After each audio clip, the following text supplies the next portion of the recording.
Hey there, it's Eric J. Olson from Array Digital, and we are recording another episode of the Managing Partners podcast live on social media. And today I'm here with Terry Sanks. Hey, Terry, how's it going? Fine, Eric. How are you doing today? Super fantastic. Well, hey, Great. Terry, tell us a little bit about yourself, where you are, and where you are in the world, and what kind of work you do. Sure. Um, in Orlando, Florida, I've been practicing law here for about a little over 22 years. I'm an intellectual property attorney. So I'm a registered patent attorney. So I handle patents, trademarks, copyrights, get involved with litigation in those areas, and also deal with transactional work in those areas. Nice. What kind of clients do you typically work with? Is there like a particular sector or industry that seems to have more of a need or that you focus in on? No, actually, my clients are across the whole spectrum. I mean, I have clients in the aerospace industry, Fortune 500 companies. I work with universities, um, startup companies, regional companies. And when I say regional, I'm not even talking about just regional to Florida. I mean, I have clients all over the country. So it's like regional companies in different areas. For example, I have a client in South Dakota that I Gotcha. usually get up to and visit them, well, pre-COVID, at least once a year. Okay, nice. So, as far as the range of companies, just generally speaking, we're talking. I mean, I know you mentioned startups, but maybe startups aside, would it be companies that have like maybe like starting at like 5 or 10 employees and then all the way up, or do you start at a higher tier? I actually start with the one or two employees, where Okay, they're at that position where they're at the ground floor, just starting out. They may have a patent, or they're coming for a trademark just to get started. And then I've had the fortunate opportunity to watch some of them grow. I've got one now that's growing into a pretty decent sized company over the past 3 years, hmm, where now they've got locations. They started out in one location. Now they've got like locations throughout the country, at least 6 different locations. that's incredible. Good for them. Wow. Yeah, startups are interesting for us too. Because sometimes you get a startup where it's someone with an idea but no idea about how to execute, and maybe not even funding, right? Well, I see a And lot of those. They may come in with the initial funding, but it's having the marketing skills to take it to the next level. And that's key for a lot of startups. You've got to have someone who's got that vision and drive to be able to take it to the next step.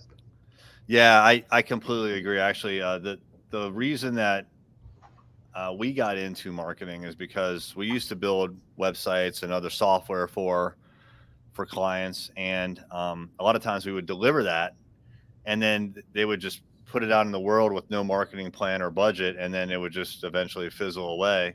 You know, And it gets a little tiring to put your blood, sweat, and tears into this project, and then it doesn't go anywhere. And so we started to tell clients, however much you pay for to us, make right. sure you put that in your the same amount in your marketing. And then we started to actually do the marketing, and then we ended up just shifting all the way over to the marketing aspect. So yeah, I think that's important. And like bringing it back to the legal discussion, I think it's also important to make sure that you have your ducks in a row at some point, as far as the legalities of what you're doing. you know I'll tell brand new entrepreneurs a lot of times, like, kind of defer thinking about the legal stuff, defer thinking about the accounting stuff. Just make sure you have a product that someone wants to buy, and then validate it, and then you have to go do those things at some point, but probably not like the first thing. Although I Right. would imagine in some cases there are times where they should do the legal work as the first thing. Well, the only in that situation, I mean, from a patenting standpoint, if it's a new invention that they're trying to bring to market, there are certain things we call bar dates, where if they wait too long, they won't be able to get to patent. Mm. So they need to factor that into their business planning. Something else I always encourage almost every startup to consider, regardless if they're trying to do a patent or not, is a trademark. Because every business, if you're marketing yourself, you should be considering getting a trademark for your name so that you can try to protect your name from others using it. And it develops goodwill for you. And that goes actually longer than patents. You can keep, I mean, we've got patent or trademarks.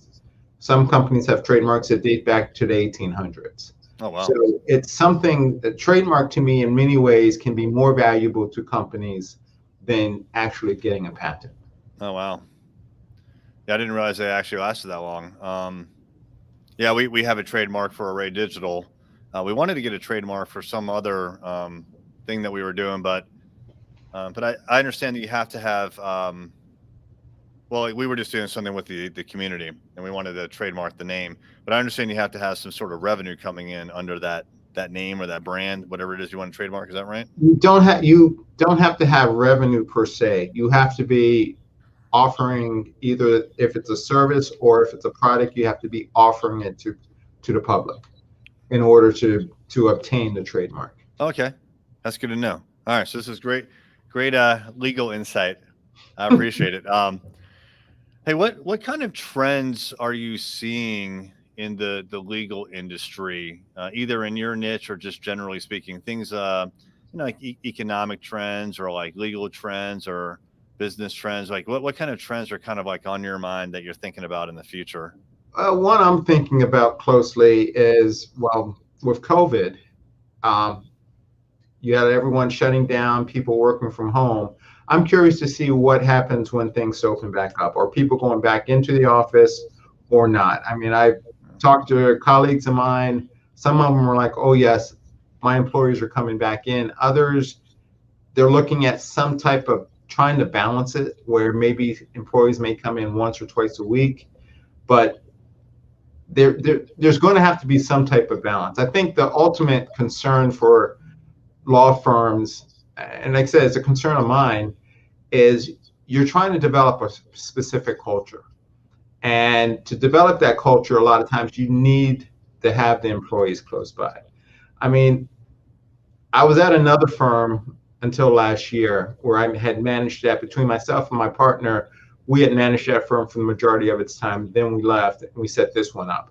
So setting up a new firm when everyone is working remote was challenging in itself. I was fortunate with setting this firm up in that I knew everyone. So we were able to keep developing our culture through either phone calls, text messages, emails, and some Zoom conferences.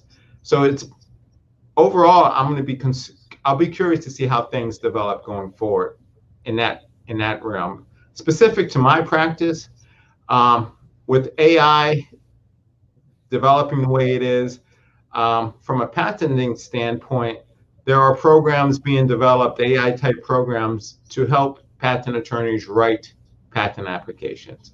I'm real curious to see how that develops over the next couple of years. I know there's at least 2 programs out there now that provide that capability. I've used one to help me on the initial front end to make sure to improve the quality of my patent applications. But these new ones are actually going in and doing a lot of the writing up front. Yeah, that's a big concern, right? I mean, hey, the robots could take over, right?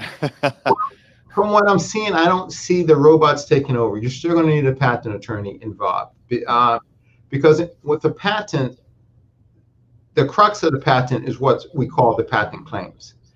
And I don't see where a robot or any type of AI can truly develop those with the proper nuance that's needed to ensure that the client is properly protected. Yeah. The prognosticators say, that, the robots are taking over and, potentially lawyers, potentially accountants, real estate agents are, that those industries are in peril. But like you said, there's so much nuance and there's so much situational awareness that is required Yep, that just plugging it through a computer program, it's not going to get you 100%. That's for sure. that's correct. Maybe you can take a lot of the legwork out of it. Maybe it gets you to right now, maybe 25%, maybe in the Right. future, 50 to 75%, but never 100%. Right. At least unless it's just the most simple, basic thing and there are no complexities, right? There's no edge cases. And that's true. I mean, for some of the things we do, I could see that possibly happening, but on the patenting side, I just don't see it getting to that point. Yeah. Yeah.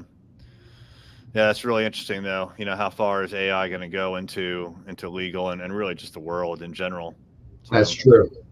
definitely a big trend, and it seems like it's kind of starting to crest a little bit as well. Like it's becoming a lot more real. Yeah, no, that's true. It is. Yeah, that's interesting. On the on COVID and the offices, I have the same question. At first, in the beginning of COVID, I thought, well, when this is all done, we'll go back to 100% normal. Right. And I don't think that's the case anymore. I mean, honestly, my office is empty. There's no one else here besides me. But we still have employees that are still doing really good work. They're just doing it from home, whether Right. they're located in Orlando, like you. We have 2 employees there, or in the Virginia Beach, Norfolk market, which is where several people are. They can work just as efficiently from their homes as from the office, and It's it true. even you almost have to question what, like, the again, the subtleties. Can we have that high touch as a team over the internet? It's been a year, and we're certainly adapting. So it's real questionable, like how companies will adapt in the Yeah. future. Well, I guess my concern, like I said, I've got staff that I've known for years, but it's bringing in that new person. How are you going to integrate that new person where everything is remote? That kind of makes me a little uneasy because, Yeah, I mean, I think there has to be, in that situation, there's going to have to be some more face to face, at least until that person understands the processes, understands the culture better. Then maybe they could start working more remote. But I think just bringing in new people like that, yeah. that's where the challenge is, where I see it. Yeah, it is a challenge for sure. It's the FaceTime is a big one. One of the things we've done here, we've hired several new employees remotely, which wasn't really a thing before COVID. Before COVID, our remote employees used to live here and they moved. And Okay. so we had already indoctrinated them and whatnot. But we started hiring people remotely when COVID hit. And the FaceTime was important, but we would have these video chats, one-on-one video chats for hours Okay. sometimes. And so it's different, but Yes. it is, like, this is a face-to-face conversation, right? And it's Right. just we're just not in the same room. So Yeah. you I don't know. It seems like we can get there. We can get to kind of like the AI, right? And Yes. it's not going to replace us, but it can Right. get us 80% there. And so like the video chat maybe is kind of the same thing. No, and like I said, I believe it's workable. I mean, like I said, I started this firm up during COVID. Yeah. We had to put all the processes and procedures in place. I couldn't just get up from my desk and walk down the hallway and talk to someone. Everything was done electronically, and so it was doable. It just, again, it took you out of the norm of what you're used to doing. Yeah. Yeah. Well, congratulations on starting the new firm. That's super Thank exciting. you. Thank you. Yeah, and especially in the middle of a global pandemic. That's yeah, not, maybe a good time, maybe not, but certainly a time of a lot of change. So Actually, congratulations on that. for us, I can honestly say I think it was the perfect time. Oh yeah, why is that? Well, I don't think we missed a beat. The clients I've picked up since, I don't know if I would have picked up when I was at the other firm. And even right now, we're not doing much on the marketing side. I mean, this is just based on the reputation of the attorneys that are here, that clients are seeking us out. Yeah, it's a great point that it's a great time to do something like this. When COVID first hit, the the natural inclination of business owners was hunker down, Yep. and we got calls from clients for the first week. Cancel this, cancel everything, or I can't pay you for the next month or two. And we had to really juggle things around quite a bit. And so, even my natural inclination was come up with a plan quick, right? If we have to lay people off, who's going first, all that stuff. And Right. but after about 3 days, we decided to go on offense, and because there's an opportunity, right? So in any recession, yes, there's less work, but there's still work. It's not that the work stops, right? Yep. Your clients, you still have clients that need you, right? They're still there. There's just maybe not as many of them, but if you hunker down, you won't get any of them. That's true. Yeah. Yeah. So for us, it worked out, and it sounds like for you, it worked out as well. Yes, It's it an did. opportunity. Yep. Well, so that's awesome. Good for you. Thanks. Yeah. So Brett, relatively new company. What are some of your growth plans going forward? Growth plans. Right now, we're in the market to bring on at least one more paralegal. Also looking at bringing on at least 2 attorneys, possibly 3. I said in the patent realm, some of the technology that's coming in, I'm looking for particular expertise or experience in some of those areas to help round out the law firm more. Oh, wow. Good for you. That's really great.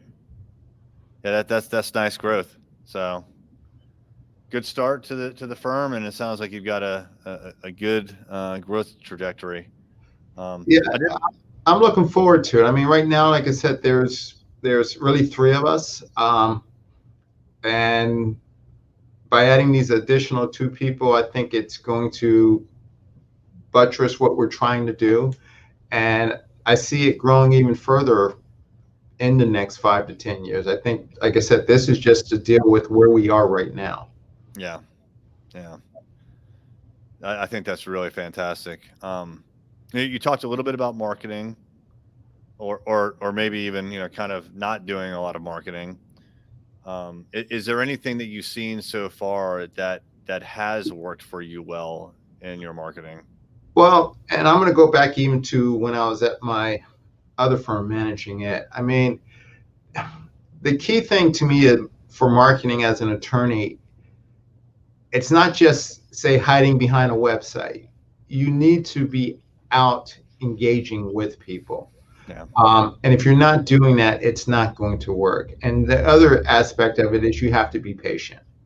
I mean, I have some clients that I've acquired in the last year and a half that I have been more or less cultivating either that in-house attorney, or in those cases, it has been that in-house attorney for years. Mm-hmm. And it finally paid off. They finally decided, hey, we've got something for you.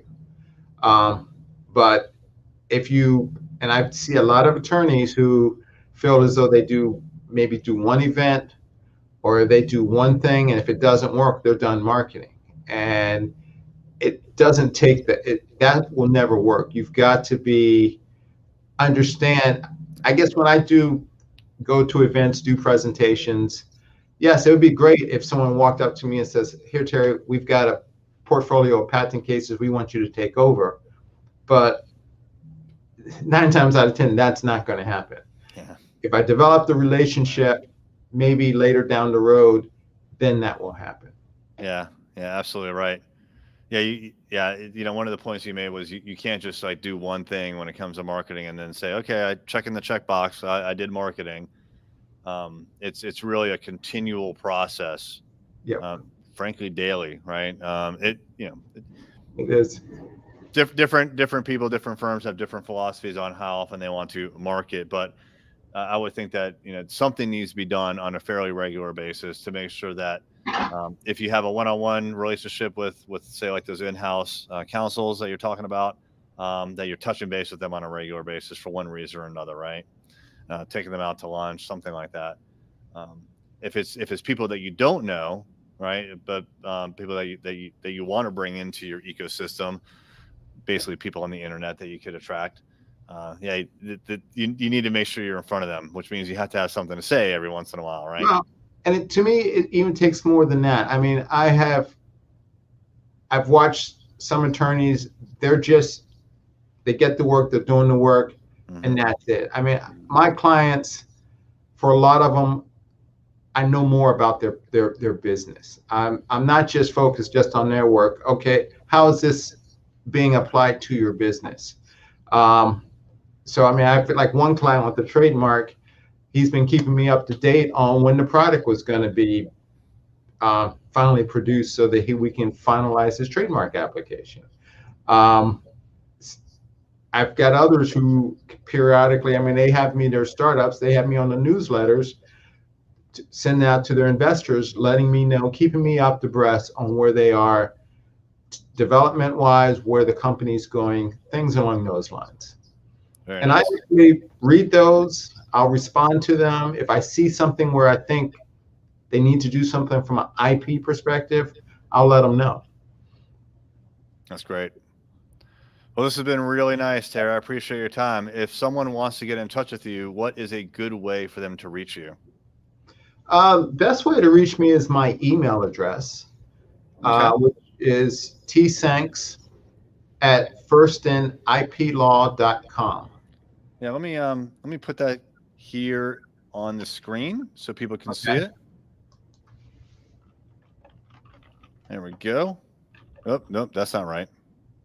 I copied from the website that I have up and running. Let me edit that real quick. I hope, hey, everybody ignore that. All right, actually, let me bring it back up real quick just in case someone wants to see that. There you go. All right, so sorry about that. All right, Terry, appreciate your time. If you want to get in touch with Terry, reach out to him. His email address is right there at the bottom, and send him an email and let him know how he can maybe help you. And if you are a managing partner looking to improve your marketing through things like websites, social media, and advertising, reach out to us at Array Digital. The best way is to go to arraylaw.com. All right, Terry, thanks so much. All right, Eric, I appreciate this. Thank you. Bye. Bye-bye.